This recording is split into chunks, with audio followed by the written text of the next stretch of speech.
Hey guys, what's going on? It's Pito here, coming at you with another video. Today, we're going to break down the triangle meta or the 3-deck meta. This is a type of meta that's really common in a lot of card games, and in fact, Zenozard is going through it right now. So let's get into it. What is a 3-deck meta or a triangle meta? Well, the idea behind a 3-deck meta is that there are 3 main decks that are good. Maybe one's the best, but the idea is the 3 main decks are better than rest of every other deck in the game. And they genuinely have different strengths and weaknesses, and they'll usually counter each other. So, I said Zenozard's going through it right now. What are those cards? Well, the 3 decks currently in the game that are the meta are going to be BS White, BS Red, and BS Purple. Shocked, they're all BS. Now, much like in Zenozard, a lot of other games have had 3-deck metas. Magic, Yu-Gi-Oh!, Zenozard. And they're actually some of the more common type of metas you'll run into. Very rarely will you run into like a tier 0 meta where one deck is better than literally everything else and you're either playing that deck or you're losing. Actually, 3-deck metas are really common, and they are strongly considered the most healthy and fun metas for a lot of very competitive players. There's a little pattern that goes along, and the reason why the 3 decks are usually the best is because they beat each other. I'm going to use 2 examples. I'm going to use Yu-Gi-Oh! And Zenozard. In Zenozard, the current one, you have BS White, which counters BS Purple. BS Purple, that counters BS Red, and BS Red, that counters BS White. So they all beat each other. It's, kind of a circle. Yu-Gi-Oh!, much like Zenonzard, at one point had a very famous 3-deck meta.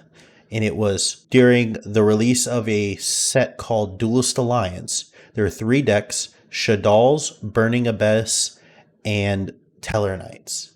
The 3-deck meta was Shadal's beat Burning Abyss beat Teller Knights beat Shadal's. And while that wasn't 110% true most of the time, it was kind of common. And that's what you normally, if I played against Shadal's while playing Teller Knights, I won a lot of the times because I was able to play cards that easily countered them. Burning Abyss lost a lot to Shadal's because, well, the fundamental behind Shadal's is just easily bodying Burning Abyss, and then Burning Abyss bodies Shadal's because it can play through all of its back row. The reason why I bring that up is just as an example of how other games tend to have these patterns. And for this one, you have BS White, BS Red, and BS Purple. Sometimes BS Purple is referred to Skeleton Purple, and they all beat each other. BS White can deal with BS Purple really easily because it banishes, and a lot of their cards banish. So if we go over to BS White and we show the deck, so here we're going to look at BS White. We look at the deck. You have cards like X Cannon, and this card banishes. Banish one of your opponent's minions. You also have cards, and while it's not played in this version of it, some people do play, Data Analysis, which also banishes. And that's really good because it allows you to banish Yami. It allows you to banish, the big minions. They don't get their on-death triggers, and they don't get to be brought back from the grave. So this can beat purple really easily. On top of this, purple will kind of struggle at the late game if it can't cycle its 2 big boss demons. So this deck kind of counters that because, again, we're going to banish them so they don't get to cycle each other, and then we're going to just lock them out of the game with cards like Winged Deity. That's why BS Purple beats a BS Red because of a very good card that is called Yami. Yami gets really big really quickly, and BS Red kind of has a problem with dealing with big minions since they only deal BP damage. They don't really have anything that says destroy, so I mean they have it, but they don't really play it.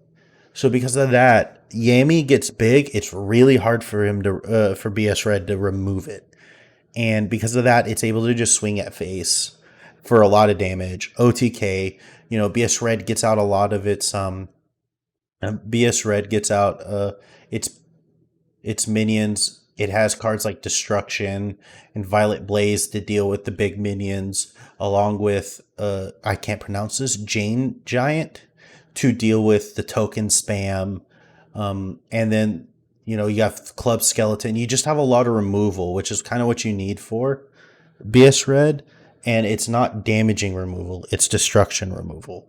On top of infinitely being able to cycle Steinbolg and Belphegor. Being able to infinitely cycle them is really powerful against decks like BS Red. And then you have BS Red where it's BS White. And the reason behind that is BS White struggles with low cost minions. Since all of its removal is targeted and very expensive, if you can get them, they really don't want to commit large removal on small minions. So you can kind of bully BS White around by just spamming with tokens or spamming with low cost minions, because it's going to have to spend like 5 mana to remove a token. So with BS Red, a lot of times I'll win out by just simply playing like Antkillersaurus, the Starhorn Beast, the Thunder Emperor Dragon Siege Worm, and then Golem Mobilization and Golem Summoning. So just having a lot of small minions really can counter BS White, and they can't handle that. They'll be able to remove your Supernova Dragon Siege Worm Nova or I'm just gonna call them Nova. They'll be able to remove your Nova with no problem. But I mean, when you're dropping 4 or 5 minions every turn and you're just trying to slam them at its face, it really can't do much.